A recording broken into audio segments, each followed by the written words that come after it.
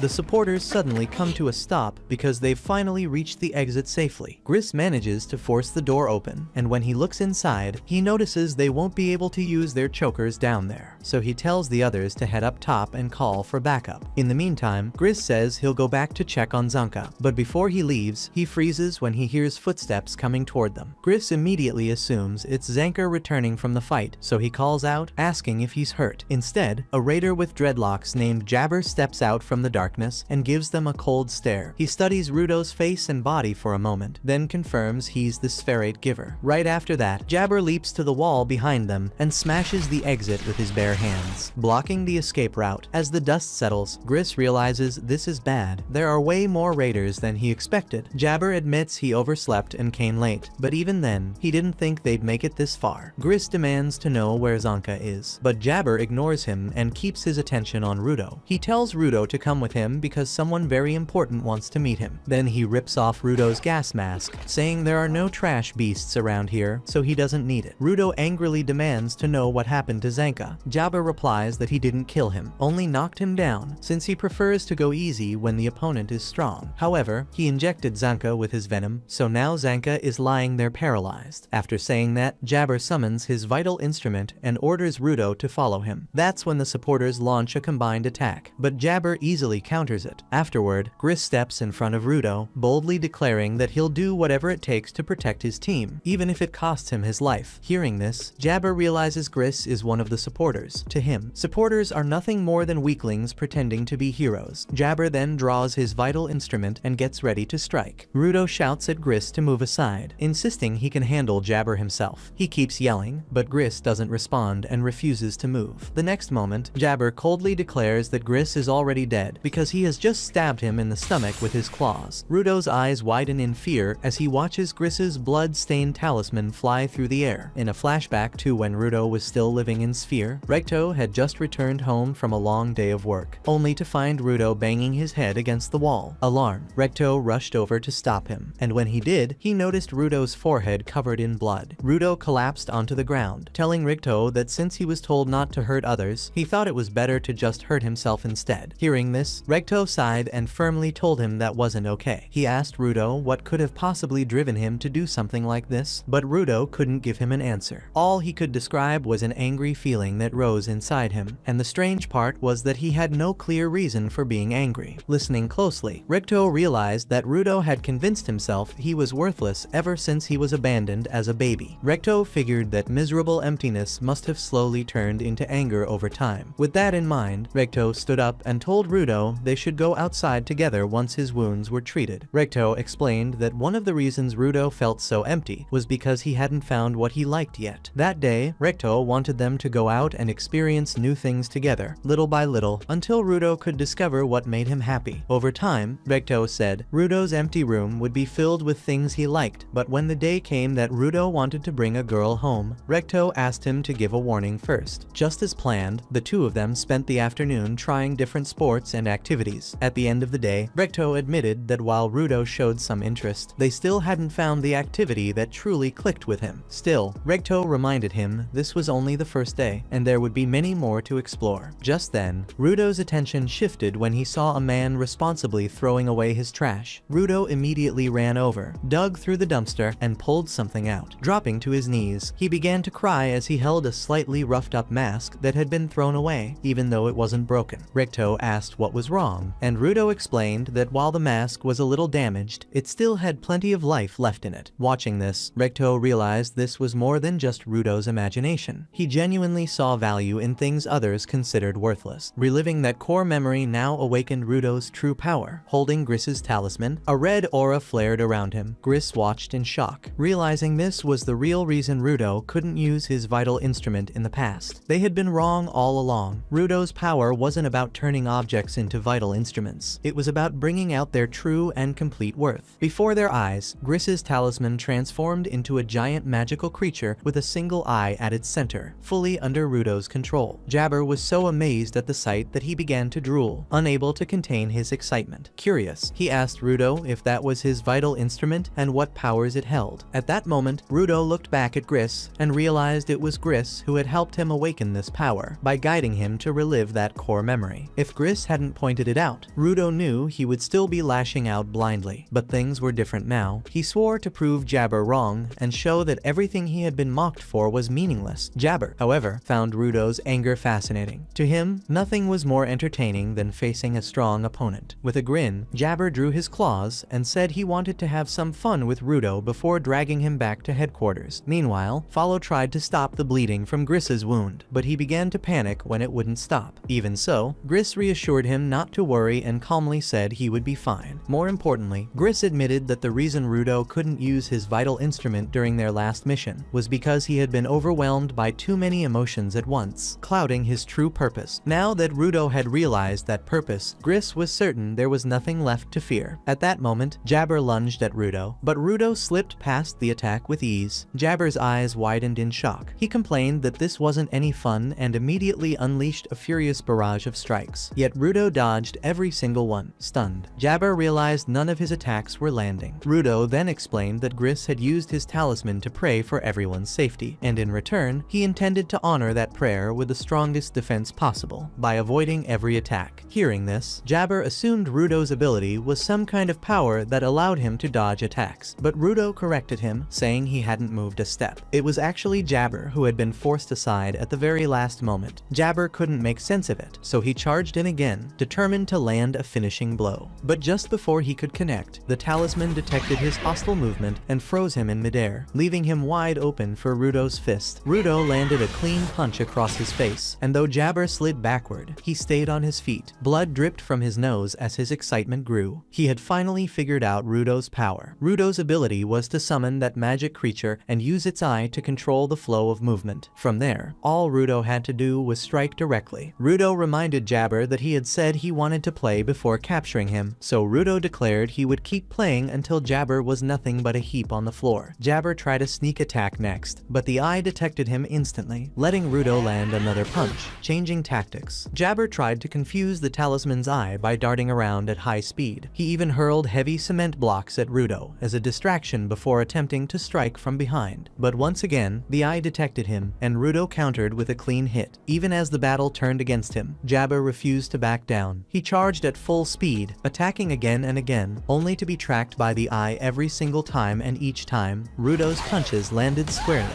At one point, Rudo delivered a powerful punch that sent Jabber staggering back until he collapsed against a wall. Jabber chuckled softly, admitting it had been a long time since he'd taken such a solid beating. Still, he pointed out that during the fight, he had noticed something interesting about Rudo's fighting style. He explained that Rudo's vital instrument only reacted to hostile intent that was directly aimed at him. As proof, he mentioned how earlier in the battle he had thrown a piece of rubble as a smokescreen, and at that moment, he realized Rudo's vital instrument didn't respond at all, because it wasn't triggered by threats that lacked any will of their own. Rudo couldn't understand why that detail mattered so much, but Jabber grinned and went on to explain. He revealed that his right claw contained a very potent neurotoxin. Without hesitation, Jabber suddenly stabbed himself with it and then burst into maniacal laughter. He kept laughing as he taunted Rudo, saying that now he had injected himself with the neurotoxin, he would soon lose control of his own mind and body. And when that happened, how would Rudo's vital instrument handle an opponent who attacked without any conscious intent at all?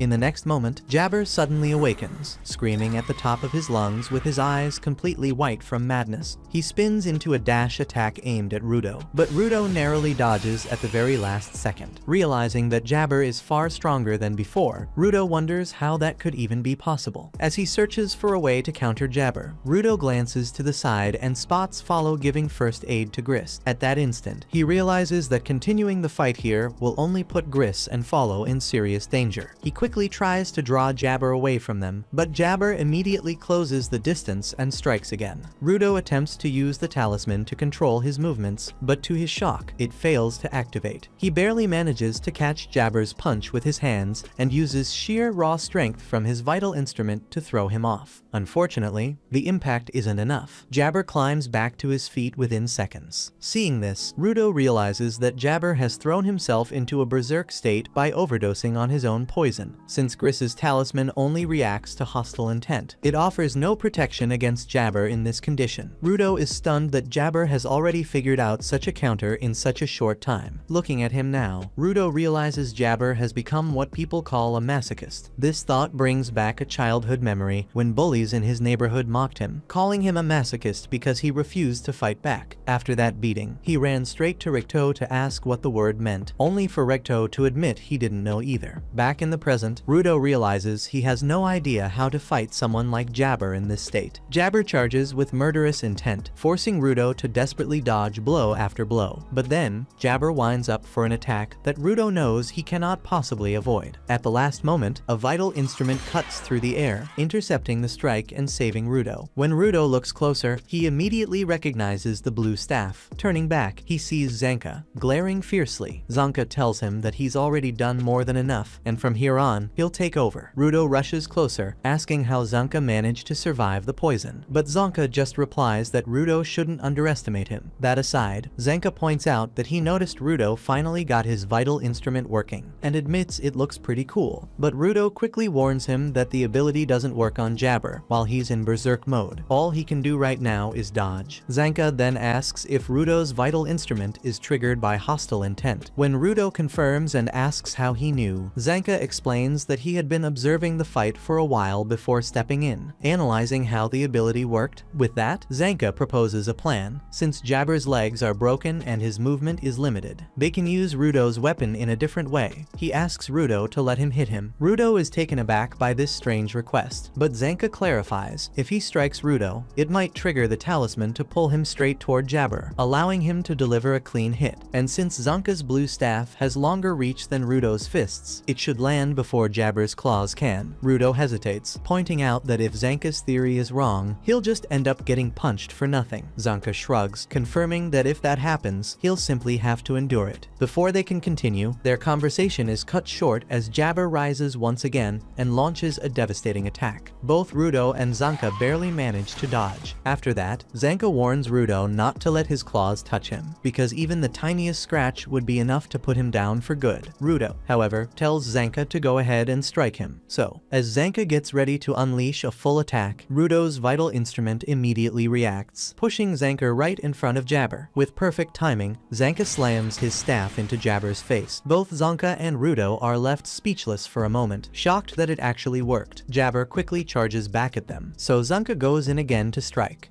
The moment he does, he's instantly transported right in front of Jabber once more, allowing him to deliver a crushing overhead strike with his staff. Realizing the strategy, the two keep repeating it, using this unexpected technique to beat Jabber senseless. Just before they can land the finishing blow, the poison inside Jabber's body wears off. Zanka takes the opportunity to deliver one last downward strike, smashing Jabber into the ground. But the effort takes its toll. Zanka is so drained he can't stay on his feet. He collapses backward, groaning that his entire body aches. At the same time, Rudo's vital instrument suddenly turns to stone and crumbles in his hands. Rudo drops to his knees, staring at the dust. Watching this, Zanka realizes that the weapons Rudo creates must only exist for a limited time. Then Rudo's body suddenly seizes up. He collapses to the ground, twitching and unable to move. Zanka notices the signs right away. Rudo has been poisoned by Jabber's claw. Meanwhile, Jabber injects himself with a chemical from his own claw, instantly regaining his strength, as if the fight had never even happened. Zanka stares in disbelief, unable to comprehend how Jabber can still move after everything he endured. Jabber calmly explains that the chemicals in his left claw allow him to erase pain in seconds, while the poison in his right claw only lasts about 10 minutes on him since he's built up immunity. For Zanka, however, that same poison will last around 30 minutes. To make things worse, Jabber stabs Zanka again, refreshing the dose. Then, with Rudo trembling helplessly, Jabber picks him up and carries him away. Zanka, paralyzed, can do nothing but watch as Rudo is taken. Jabber runs with him in hand until he leaps back out of the hole he originally entered from. But once he reaches the surface, he's stunned. He's outside. That hole was supposed to lead into a building. Confused, he glances to the side and sees Rio standing at a distance. Before he can react, he gets slammed in the stomach by Injin's umbrella, forcing him to drop Rudo. Injin and the rest of the cleaners gather around, telling Jabber he's made a huge mistake. Jabber is now cornered. Injin looks at the massive hole in the ground, realizing it's so deep that even their choker comms wouldn't be able to send signals that far down. He guesses this was Jabber's plan all along, to trap the others deep below so they couldn't call for help. If Tom hadn't found a phone in the nearby town and contacted them, they never would have known. Hearing this, Tom grows emotional, worried that Gris and the others underground might already be dead. But Injin puts a hand on her shoulder, reassuring her not to worry because they're tougher than that. He then orders her to take a few members and head into the hole for a rescue mission. Rio glances at Rudo, noting that he's in better shape than expected. But Keynes immediately argues, pointing out that Rudo looks terrible and is barely even breathing. Delman, seeing Rudo's condition, explodes with rage. He turns to Jabber, vowing that he'll pay for hurting one of their own. Injin backs him up, declaring that Jabber isn't going to mess with the cleaners and get away with it. However, Jabber isn't intimidated at all. He stands back up and tells them that he has orders of his own. He's supposed to bring Rudo back with him, and there's no way he can return without completing that mission. He says this while charging up the energy of his vital instrument. Just as he's about to attack, a blue-haired girl suddenly appears and hugs him tightly from behind, telling him that he's done enough and should return to base. Jabber argues, saying he's not ready to leave yet because he still hasn't secured Rudo, but the girl stays calm and keeps telling him to come home. Injin can only watch in confusion, wondering where this girl suddenly came from. Jabber keeps resisting until the girl mentions that the boss had a very big smile when his name came up. That makes him fall silent. The girl releases him after realizing he's finally willing to listen. Jabber then turns to the cleaners and says he has to leave now, as he reveals a manhole-shaped portal opening behind them. Rio notices this and is stunned. Before stepping through, Jabber looks at Rudo and says he has some real skill for a spherate. He adds that the poison he gave him won't kill him, it only knocked him out for the meantime. Jabber Jabber begins walking away, but to his surprise, Rudo suddenly calls out to him. Despite still lying weakly on the floor, Rudo manages to muster enough strength to say that things aren't over between them. Not until he pays Jabber back with interest for what he did to Gris. Hearing this shocks Jabber, since he didn't expect Rudo to still be conscious after taking his poison, but then his eyes shift to Rudo's hand, where he spots a familiar pattern. He remarks that it's quite the coincidence, since they got that same pattern from the same series, and he says his boss will be thrilled to hear about it. The cleaners are left completely confused by what Jabber means, and all they can do is stare. Before disappearing, Jabber tells Rudo that he'll be back next time, this time fully prepared. With that, he slips into the manhole portal, and it vanishes instantly. The cleaners are shocked as they watch it disappear. Judging by the look on Rudo's face, it's clear he's furious, but he's also left wondering what Jabber meant when he said the series. About half an hour later, the cleaners trapped in the tunnel with Rudo are finally rescued. The moment he's free, Rudo rushes to Gris's side to check on him. Seeing Gris in such a dire medical state breaks his heart. He apologizes sincerely to Gris for destroying his talisman. Gris musters up some strength to respond. He tells Rudo that although the talisman was very important to him, what matters even more is that he was able to use it to fight back against Jabber. He reassures Rudo by saying he did great in the field today. And that's all that really matters. That was episode 7. Subscribe to not miss the next part and watch the next video on screen.